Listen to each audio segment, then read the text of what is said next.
ஈரானின் பாராளுமன்ற சபாநாயகர் முகமது கலிபாஃப் அவர்களை அமெரிக்காவும் இஸ்ரேலி ஆக்கிரமிப்பும் படுகொலை செய்யப் போகின்றதா? இவை தொடர்பாக நெட்டன்யாஹூ டொனால்ட் ட்ரம்பிடம் முன்வைத்திருக்கக்கூடிய திட்டங்களும் கசிவடைந்திருக்கக்கூடிய முக்கியமான தகவல்களும் மத்திய கிழக்கு பிராந்தியத்தில் இருக்கக்கூடிய தூதரகங்களுக்கு அவசரமாக விடுக்கப்பட்டிருக்கக்கூடிய உச்ச எச்சரிக்கைகளும் தாக்குதல் பதற்றங்களும் மீண்டும் 2 அமெரிக்க போர்க்கப்பல்களை இலக்கு வைத்து தாக்குதல்களை மேற்கொண்டிருக்கக்கூடிய ஈரானிய கடற்படையினரும் தெரித்து ஓடும் அமெரிக்க போர்க்கப்பல்களும் ஓமானின் துறைமுகத்தை இலக்கு வைத்து மேற்கொள்ளப்பட்டிருக்கக்கூடிய ட்ரோன் தாக்குதல்களும் இதற்கு பின்னால் இருக்கக்கூடிய காரணங்களும் மிக முக்கியமான மூத்த மொசாட் அதிகாரி ஒருவரை தட்டி தூக்கிய ஈரான், பதவியை ராஜினாமா செய்த கோலானி படைப்பிரிவினுடைய தளபதியும் ஹிஸ்புல்லா இராணுவத்தின் உச்ச பதிலடி தாக்குதல்களும் லெபனானிய அரசாங்கத்தின் மிரட்டல்களும் காசாவினுடைய கள நிலவரங்களும் யெமன் ஹவுதி இராணுவத்தின் தயார்படுத்தல்களும்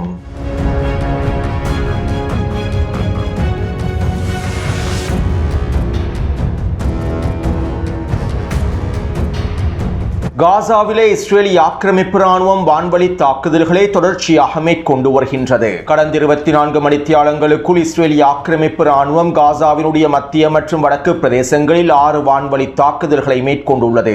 மேலும் 2 வாகனங்களை இலக்கு வைத்து படுகொலை தாக்குதல்களையும் மேற்கொண்டுள்ளது. 2 பலஸ்தீனிய போராளிகளையும் கட்டளை தளபதிகளையும் இலக்கு வைத்தே இந்த படுகொலை தாக்குதல்கள் மேற்கொள்ளப்பட்டிருப்பதாக இஸ்ரேலி ஆக்கிரமிப்பு ராணுவம் அறிவித்துள்ளது.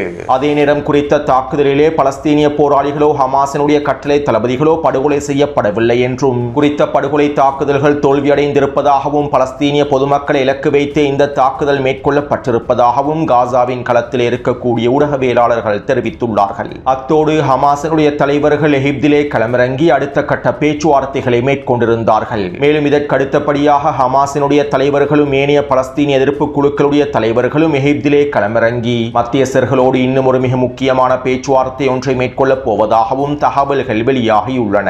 அதாவது மஞ்சள் எல்லை பிரதேசத்திலிருந்து இஸ்ரேலி ஆக்கிரமிப்பை முழுமையாக வெளியேற்றுவதற்காகவும் காசாவின் களத்திலிருந்து இஸ்ரேலி ஆக்கிரமிப்பை முழுமையாக வெளியேற்றுவதற்காகவும் காசாவின் களத்திலே இஸ்ரேலி ஆக்கிரமிப்பின் தாக்குதல்களை முழுமையாக முடிவுக்கு கொண்டு வருவதற்காகவும் ஒப்பந்தத்தினுடைய நிறைவேற்றப்படாத நிபந்தனைகளை முழுமையாக நிறைவேற்றுவதற்காகவும் ஒரு ஒற்றை தொகுப்பு அணுகுமுறையை ஹமாஸினுடைய தலைமைகள் முன்வைக்கப் போவதாக தகவல்கள் வெளியாகியுள்ளன.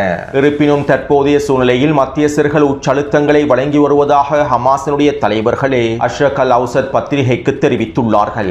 அதாவது நிறைவேற்றப்படாத ஒப்பந்தத்தினுடைய நிபந்தனைகளை முழுமையாக நிறைவேற்ற வேண்டும் என்றும், ரஃபா கடவை பிரதேசம் முழுமையாக திறக்கப்பட்டு பலஸ்தீனிய மக்களுக்கான உணவுப் பொருட்கள் வழங்கப்பட வேண்டும் என்றும், இஸ்ரேலி ஆக்கிரமிப்பு மஞ்சள் எல்லை பிரதேசத்திலிருந்து முழுமையாக வெளியேற வேண்டும் என்றும் ஹமாஸினுடைய தலைவர்கள் மத்தியஸ்தர்களுக்கு உச்சழுத்தங்களை வழங்கும் சந்தர்ப்பத்தில் பலஸ்தீனிய போராளிகள் ஆயுத குறைப்புக்கு முழுமையான சம்மதத்தினை வழங்கினால்தான் பலஸ்தீனிய போராளிகள் ஆயுதங்களை கீழே வைப்பதாக நிராயுதபாணியாக்குவதாக ஒப்புக்கொண்டால் மாத்திரம்தான் இவற்றை முழுமையாக நிறைவேற்ற முடியும் என தற்போது மத்தியஸ்தர்கள் ஹமாஸினுடைய தலைவர்களுக்கு தெரிவிப்பதாகவும் குறித்த அறிக்கையிலே தெரிவிக்கப்பட்டுள்ளது. சுருக்கமாக குறிப்பிடுவதாக இருந்தால் தற்போது அடிமை மத்தியஸ்தர்களான துருக்கியும் கத்தாரும் எகிப்தும் ஹமாஸுக்கு உச்சழுத்தங்களை வழங்கி வருகின்றார்கள். நிறைவேற்றப்படாத நிபந்தனைகள் அனைத்தையும் நாங்கள் நிறைவேற்றுகின்றோம். காசாவின் களத்திலே அனைத்து புனரமைப்பு வேலை திட்டங்களையும் பலஸ்தீனிய மக்களுக்கான உணவு விநியோகத்தையும் மேற்கொள்கின்றோம். ஆனால் இதற்கு ஆயுதங்களை கீழே வைத்து நிராயுதபாணியாக்குவதற்கான அல்லது ஆயுத குறைப்புக்கான சம்மதத்தினை ஹமாஸ் வழங்க வேண்டும்.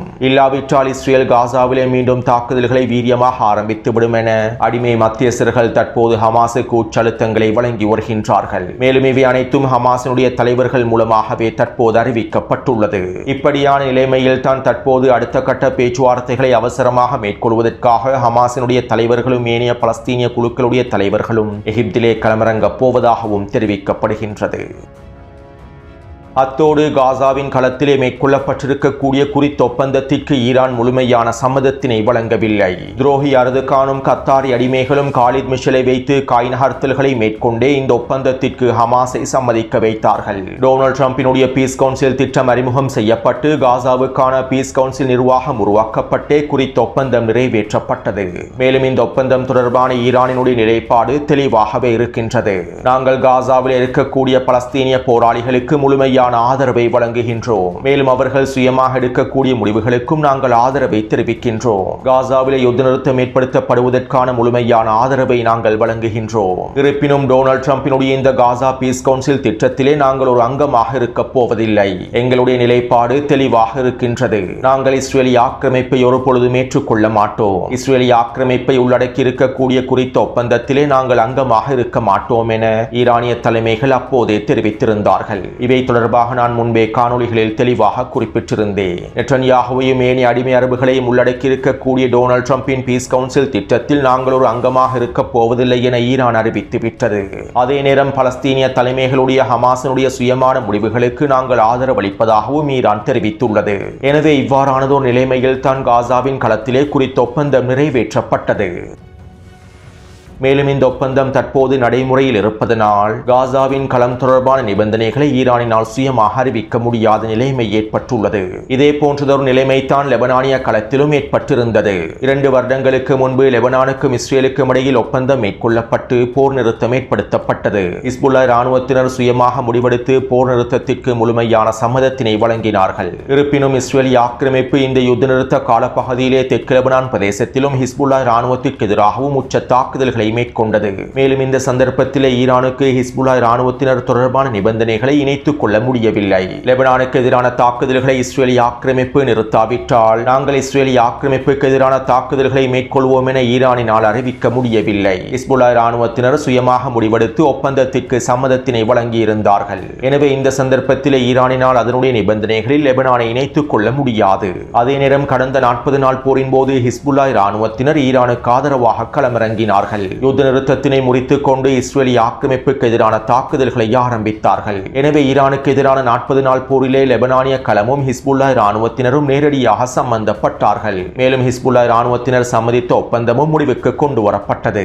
இதைத் தொடர்ந்தே தற்போது ஈரான் அவர்களுடைய நிபந்தனைகளில் லெபனானிய களத்தையும் இணைத்துக் கொண்டுள்ளார்கள். அதுவும் லெபனானினுடைய பெய்ரூட்டை இலக்கு வைத்து இஸ்ரேலிய ஆக்கிரமிப்பு தாக்குதல்களை மேற்கொண்டால் இஸ்ரேலிய ஆக்கிரமிப்புக்கு எதிரான பதிலடி தாக்குதல்களை ஆரம்பிப்பதாகவும் யுத்த நிறுத்தத்தினை முறித்துக் கொள்வதாகவும் அறிவித்துள்ளார்கள். மேலும் யுத்த நிறுத்தத்தினை ஏற்படுத்தக்கூடிய நிபந்தனைகளில் லெபனானிய களத்தையும் இணைத்துக் கொண்டுள்ளார்கள். ஈரானிலே யுத்த நிறுத்தம் ஏற்படுத்தப்பட்டால் லெபனானிய களத்திலும் யுத்த நிறுத்தம் ஏற்படுத்தப்பட வேண்டும் என்பதில் உறுதியாக இருக்கின்றார்கள். ஈரான் தற்போது முன்வைத்திருக்கக்கூடிய நிபந்தனைகளில் காசாவின் களம் தொடர்பான நிபந்தனைகளை இணைத்துக் கொள்ளப்படவில்லை என சிலர் கேள்விகளை எழுப்பியிருந்தீர்கள். இதற்கான பதிலை வழங்கும் நோக்கத்தோடு நான் இந்த தகவல்களை முன்வைத்துள்ளேன். காசாவின் களத்திலே ஹமாஸும் ஏனைய பலஸ்தீன் எதிர்ப்பு குழுக்களும் ஒரு ஒப்பந்தத்திற்கு சம்மதத்தினை வழங்கியுள்ளார்கள். இவ்வாறு ஒரு ஒப்பந்தத்திற்கு ஹமாஸும் ஏனைய தலைவர்களும் சம்மதம் வழங்கியிருக்கக்கூடிய வேளையில் காசாவின் களத்திலே மேற்கொள்ளக்கூடிய தாக்குதல்களை இஸ்ரேலிய ஆக்கிரமிப்பு நிறுத்த வேண்டும், இல்லாவிட்டால் நாங்கள் இஸ்ரேலிய ஆக்கிரமிப்புக்கு எதிராக தாக்குதல்களை மேற்கொள்வோம் என ஈரானிய தலைமைகள் அறிவித்தால் அது குறித்த ஒப்பந்தத்தினை முழுமையாக முடிவுக்கு கொண்டு வருவதாக அமைந்துவிடும். மேலும் இவ்வாறு ஈரானிய தலைமைகள் அறிவிப்பதற்கு காசாவின் களத்தில் இருக்கக்கூடிய ஹமாஸினுடைய தலைவர்கள் அதற்கான அனுமதியையும் வழங்க வேண்டும். ஹமாஸையும் பலஸ்தீனிய தலைமைகளையும் மீறி காசாவின் களத்திலே மேற்கொள்ளப்பட்டிருக்கக்கூடிய ஒப்பந்தத்தினை ஈரானினால் முறிக்க முடியாது.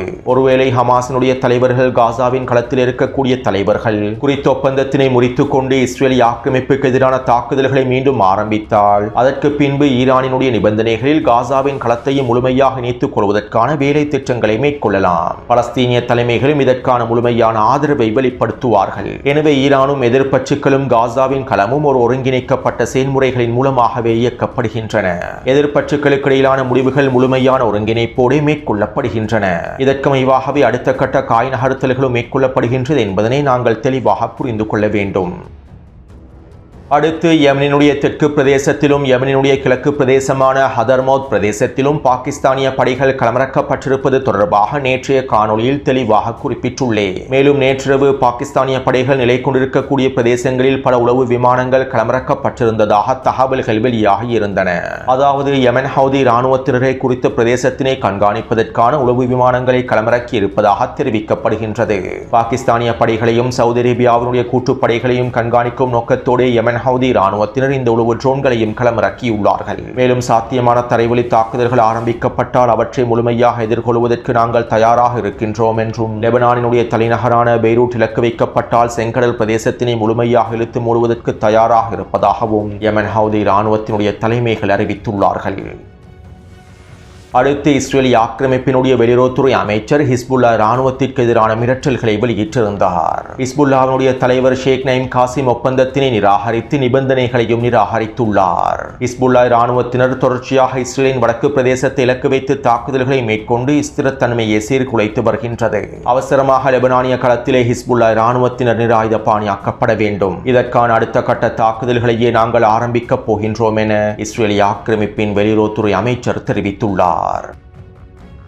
அத்தோடு லெபனானினுடைய அடிமை ஜனாதிபதி ஜோசப் அவுனும் நவாப் சலாமும் ஹிஸ்புல்லா இராணுவத்திற்கு எதிராகவும் ஈரானுக்கு எதிராகவும் எச்சரிக்கைகளையும் மிரட்டல்களையும் வெளியிட்டுள்ளார்கள். லெபனானுக்கும் இஸ்ரேலுக்கும் இடையிலே மேற்கொள்ளப்பட்டிருக்கக்கூடிய ஒப்பந்தத்திற்கு ஹிஸ்புல்லாவினுடைய தலைவர்கள் முழுமையான சம்மதத்தினை வழங்க வேண்டும். இல்லாவிட்டால் இது லெபனானிய மக்களுக்கு அவர்கள் செய்யக்கூடிய மிகப்பெரிய துரோகமாக அமைந்துவிடும். தற்போதைய நிலைமையில் லெபனானிய மக்களை பாதுகாப்பதற்கு இருக்கக்கூடிய ஒரே ஒரு ஆயுதம் இஸ்ரேலோடு நேரடியான பேச்சுவார்த்தைகளை மேற்கொண்டு ஒப்பந்தத்தினை முடிப்பது மாத்திரம்தான். மேலும் இன்னும் 24 மணித்தியாலங்களுக்குள் ஹிஸ்புல்லா இராணுவத்தினர் இந்த ஒப்பந்தத்திற்கான சம்மதத்தினை வழங்க வேண்டும். தற்போது மேற்கொள்ளப்பட்டிருக்கக்கூடிய ஒப்பந்தமே இறுதி வாய்ப்பாகும். இந்த இறுதி வாய்ப்பை தவறவிட்டால் அதற்கு பிறகு ஏற்படக்கூடிய விளைவுகளிலிருந்து லெபனானிய மக்களை பாதுகாக்க முடியாது. இதனை ஹிஸ்புல்லாவினுடைய தலைவர்கள் தெளிவாக புரிந்து கொள்ள வேண்டும். இல்லாவிட்டால் இதற்கான அனைத்து விலைகளையும் பொறுப்புகளையும் ஹிஸ்புல்லாவே சுமக்க வேண்டி ஏற்படும் என லெபனானிய ஜனாதிபதி ஜோசப் அவுன் தெரிவித்துள்ளார்.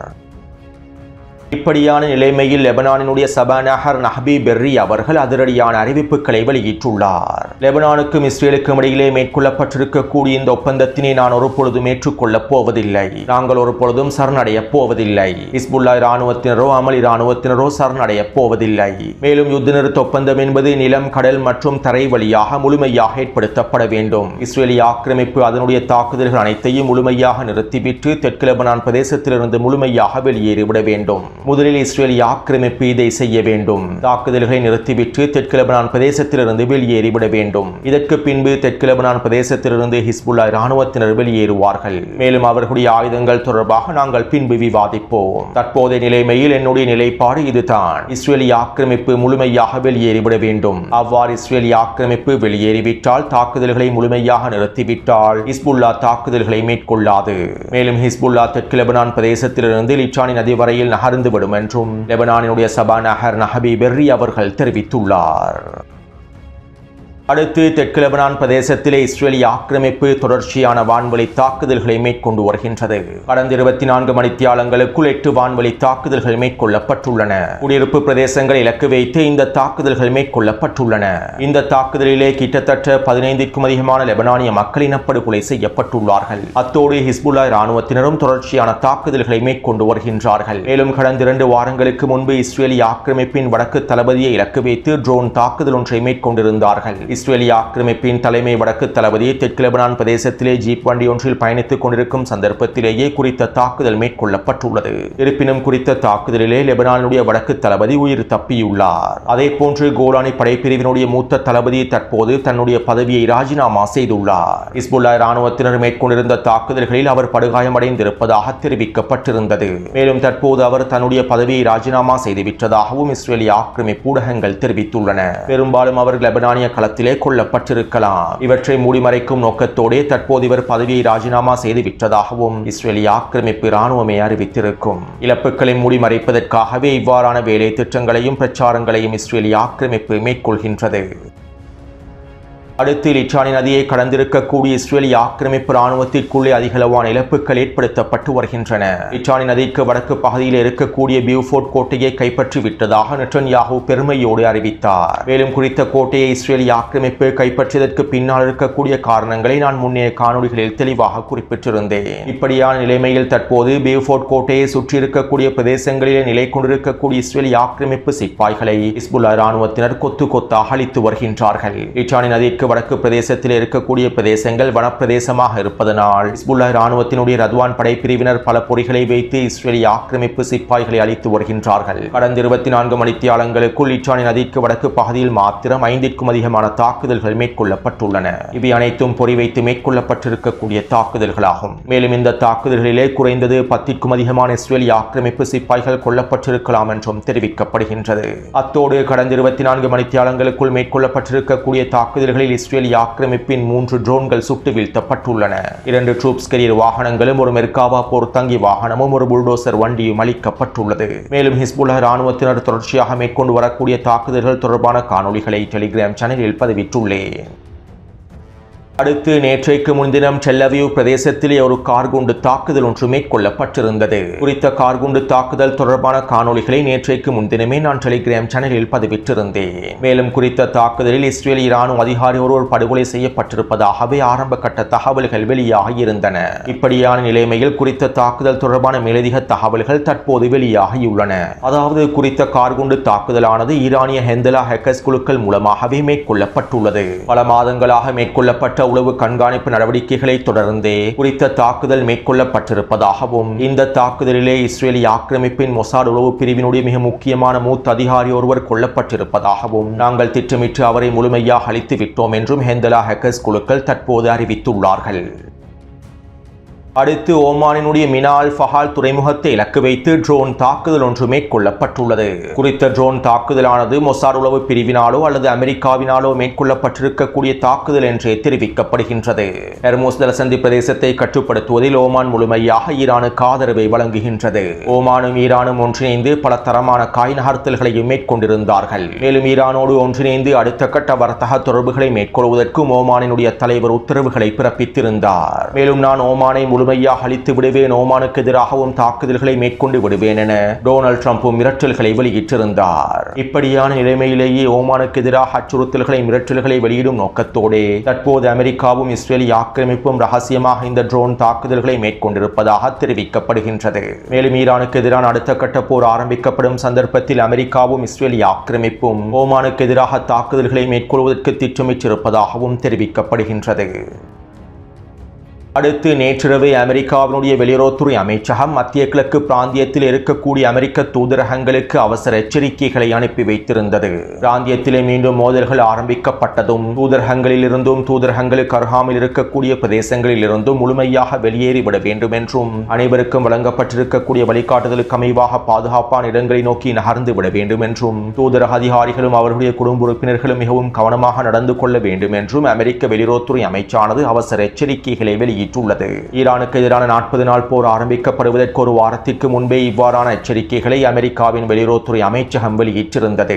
இதன் விளைவாகவே அதிகளவான அமெரிக்க அதிகாரிகள் ஹோட்டல் விடுதிகளிலே தங்கியிருந்தார்கள். மேலும் இந்த தடவை ஈரான் அமெரிக்க அதிகாரிகள் தங்கியிருக்கக்கூடிய ஹோட்டல்களையும் விடுதிகளை இலக்கு வைத்தும் அடுத்த கட்ட தாக்குதல்களை மேற்கொள்ளும் என்பதனால் இவர்கள் பாதுகாப்பாக இருப்பதற்கான வழிகாட்டுதல்களை அமெரிக்கா தற்போது வழங்கியுள்ளது.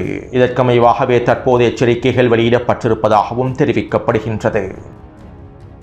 அடுத்து நேற்றிரவு ஓமான் வளைகுடா பிரதேசத்திலே நிலை கொண்டிருக்கக்கூடிய அமெரிக்காவின் 2 போர்க்கப்பல்களை இலக்கு வைத்து மீண்டும் தாக்குதல்களை மேற்கொண்டுள்ளார்கள். நேற்றைக்கு முன்தினம் மேற்கொண்டிருந்த தாக்குதல்களில் 2 போர்க்கப்பல்கள் பின்வாங்கியிருந்தன.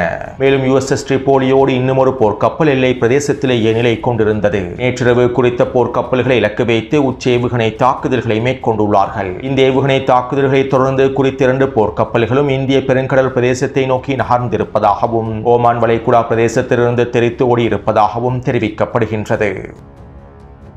அடுத்து டொனால்ட் ட்ரம்ப் இந்த வாரம் இறுதி வரையில் ஈரானுக்கு காலக்கெடுவை விதித்துள்ளார். அதே நேரம் இப்படியான நிலைமையில் நெட்டன்யாஹூ டொனால்ட் ட்ரம்பிடம் முன்வைத்திருக்கக்கூடிய புதிய திட்டம் தொடர்பான தகவல்கள் தற்போது கசிவடைந்துள்ளன.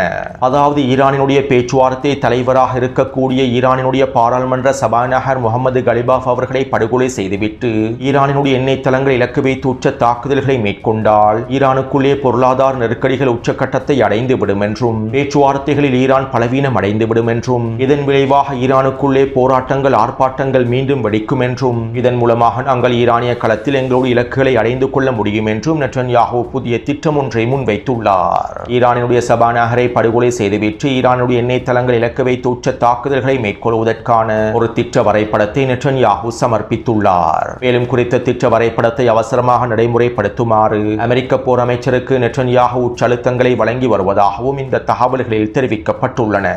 அதே போன்று பேச்சுவார்த்தை பேச்சுவார்த்தை மூலமாக ஹெர்முஸ் ஜலசந்தி பிரதேசத்தினை மீண்டும் திறப்பது ஈரானுக்கு ஒரு வெற்றியாகவே அமைந்திருக்கும் என்றும், இந்த வெற்றியை நாங்கள் ஈரானுக்கு வழங்கிவிடக் கூடாது என்றும், இந்த வெற்றியின் மூலமாக ஈரான் மத்திய கிழக்கு பிராந்தியத்தில் அதனுடைய ஆதிக்கத்தை அதிகரித்து விடும் என்றும் நெட்டன்யாஹூ டொனால்ட் ட்ரம்பிடம் தெரிவித்திருப்பதாகவும் குறிப்பிடப்படுகின்றது. சுருக்கமாக குறிப்பிடுவதாக இருந்தால், ஈரானுக்கு எதிரான அடுத்த கட்ட தாக்குதல்களில் முகமது கலிபாஃபை படுகொலை செய்துவிட்டு எண்ணெய் தளங்கள் இலக்கு வைத்து தாக்குதல்களை மேற்கொள்வதற்கு அமெரிக்காவும் இஸ்ரேலிய ஆக்கிரமிப்பும் திட்டமிட்டுள்ளன. இதற்கமைவாகவே இவர்கள் காய் நகர்த்தல்களை மேற்கொண்டு வருகின்றார்கள். இருப்பினும் இந்த தாக்குதல்கள் மூலமாகவும் இவர்களுடைய இலக்குகளை அடைந்து கொள்ள முடியாது என்பதே களத்தினுடைய உண்மையான யதார்த்தமாகும். அத்தோடு இன்றைய தினமும் ஈரானிய இராணுவத்தினர் அடுத்த கட்ட பயிற்சிகளை மேற்கொண்டிருந்தார்கள். ஈரானினுடைய விமானப்படை, தரைப்படை, கடற்படை என்பன அடுத்த கட்ட பயிற்சிகளை மேற்கொண்டு வருகின்றார்கள். ஒவ்வொரு நாளும் வான் பாதுகாப்பு சோதனைகளும் நடைபெற்று வருகின்றன. விரைவில் போர் ஆரம்பிக்கப்படும் என்பதனால் அனைத்து விதமான தயார்படுத்தல்களையும் ஈரான் முழுமையாக மேற்கொண்டு வருகின்றது. எனவே இந்த காணொளி தொடர்பான கருத்துக்களை பதிவிடுங்கள். தொடர்ந்தும் என்னுடன் இணைந்திருங்கள். நன்றி, வணக்கம்.